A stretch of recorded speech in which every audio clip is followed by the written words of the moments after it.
Halo semua, salam sejahtera Malaysia. Selamat datang ke channel Fels Lifestyle. Terima kasih kerana terus setia dan terus bersama di dalam channel ini. Untuk anda bapak yang saya amat hormati, sebelum kita mulakan, di sini saya ada selitkan beberapa produk. Ini sangat baik untuk anda yang kini sedang menjalani ibadah puasa menjelang raya ini. Antara ubat yang paling dicari itu obat gastrik, obat gout. Jadi saudara-saudara, sebelum kena gout, di sini adalah beberapa pilihan yang saya selitkan, obat-obat yang sesuai untuk anda. Jadi takkanlah nanti raya pula kena gout, tak enjoy lah. Jadi kepada anda yang mempunyai gout, di sini saya ada sertakan obat dan order macam biasa, macam dekat Shopee, sangat mudah dan harga sangat berpatutan. Oke, saudara-saudara, berkaitan dengan peruntukan ahli parlimen pembangkang, ini membawa kepada isu pengisytiharan harta. Lalu dalam satu kenyataan, perlukah pembangkang isytihar harta demi peruntukan? Bersatu menyenaraikan 4 alasan mengapa ahli parlimen pembangkang, khususnya PN, menolak memorandum persefahaman MOU untuk mendapatkan peruntukan daripada kerajaan. Kenapa mereka dilihat sangat menolak untuk mengisytiharkan harta? Apa sebenarnya yang mereka takut kedapatan, takut ketahuan ataupun kantoi? Adakah mereka mempunyai harta yang sangat banyak di dalam negara ataupun mungkin di luar negara? Ataupun mungkin ada benda-benda sulit yang mereka tidak mahu diketahui oleh umum. Dalam kenyataan ini, Ketua Penerangan Bersatu Tun Faisal Ismail Aziz berkata, tiada keperluan ahli parlimen pembangkang untuk mengisytiharkan harta kerana mereka tidak terbabit secara langsung dalam kerajaan. Kata Tun Faisal, pada prinsipnya, hanya seseorang yang berada dalam kerajaan wajib mengisytiharkan harta, dan ia memang menjadi amalan sebelum ini, sama ada ketika BN atau PN menjadi kerajaan. Namun tambahnya, tiada keperluan untuk MP pembangkang mengisytiharkan harta kerana mereka tidak terlibat secara langsung dalam peruntukan kerajaan seperti anggota kabinet dan ahli parlimen yang memegang jawatan dalam agensi atau syarikat berkaitan kerajaan. Peluang untuk penyalahgunaan peruntukan lebih tinggi dalam kalangan ahli parlimen kerajaan, katanya. Sebelum ini, pengurusi PN Muhyiddin Yassin yang juga Presiden Bersatu berkata, parti itu mempunyai sebab dan asas sendiri untuk tidak bersetuju dengan syarat yang ditetapkan kerajaan. Kalau Ketua Penerangan Bersatu berkata, peluang untuk penyalahgunaan peruntukan lebih tinggi dalam kalangan ahli parlimen kerajaan. Macamlah mereka tidak pernah jadi kerajaan sebelum ini. Jadi saudara-saudara, apa salahnya? Apa penyebabnya? Kenapa pembangkang ini seolah-olah takut nak isytihar harta? Kan ini demi kebaikan untuk mendapatkan peruntukan bagi ahli parlimen pembangkang. Jadi saudara-saudara, berkaitan dengan ini, anda rasa apa yang akan berlaku seterusnya? Teruskan bersama di dalam channel ini untuk isu yang seterusnya.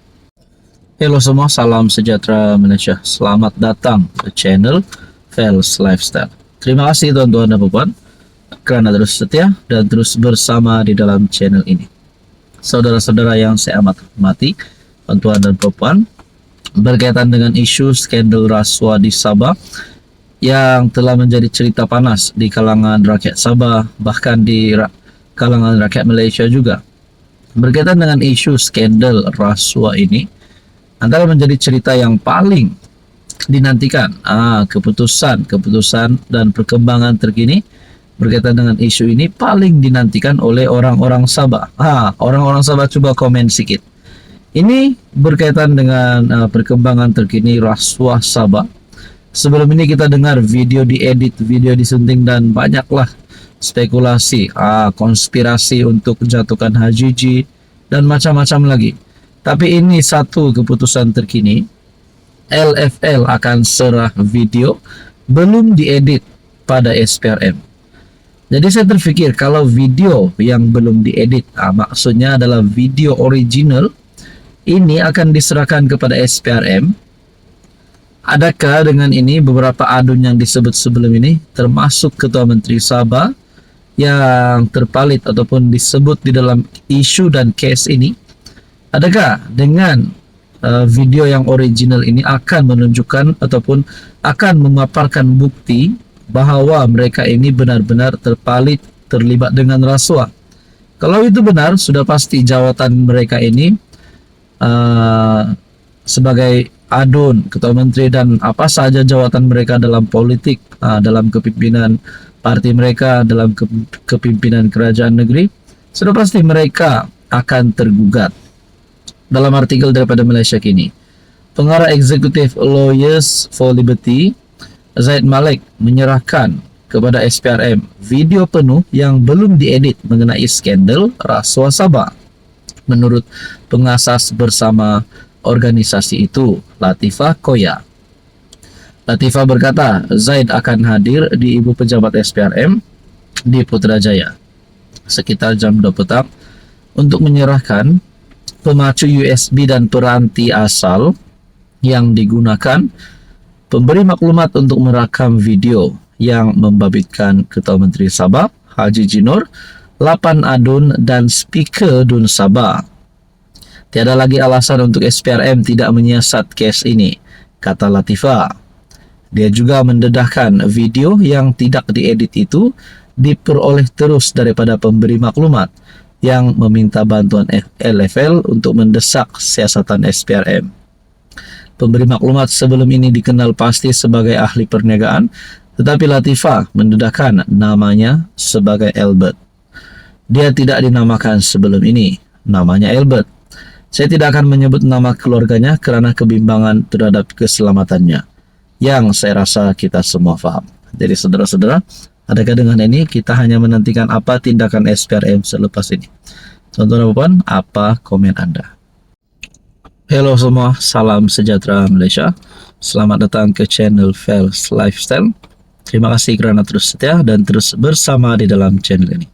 Tuan-tuan dan puan yang saya amat hormati, sebelum kita teruskan, di sini saya ada selitkan beberapa produk yang sangat baik, yang sangat bagus, terutamanya bagi anda di luar sana yang mempunyai masalah gout.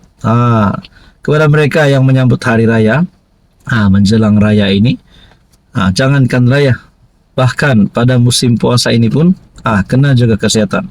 Antara obat yang produk yang saya ada share di sini, obat gastrik, obat gout, ini sangat sesuai kepada anda yang sering mengalami masalah sedemikian. Jadi harga sangat berpatutan dan harga sangat murah. Anda boleh klik produk di bawah. Saudara-saudara, berkaitan dengan rasuah Sabah, setelah tular di media sosial berkaitan dengan video yang tidak diedit, telah diserahkan kepada SPRM. Ini keputusan terkini Ketua Pesuruhjaya SPRM Tan Sri Azam Baki yang pasti menggemparkan ramai kepimpinan politik khususnya di negeri Sabah. Rasuah Sabah, SPRM akan teliti video penuh tak disunting, kata Azam Baki. SPRM akan meneliti versi penuh dan tidak disunting video yang didedahkan oleh seorang pemberi maklumat sejak November tahun lalu berhubung skandal rasuah di Sabah. Menurut Desta, Ketua Pesuruhjaya SPRM Azam Baki berkata, semakan tersebut akan untuk mengesahkan kredibiliti dan ketulenan video sebagai sebahagian daripada siasatan yang sedang dijalankan. Saya berpegang pada kenyataan saya sebelum ini. Sejak tahun lalu dan setakat 9 Disember 2024, saya tetap menyatakan kami memerlukan bukti yang kukuh dan sahih.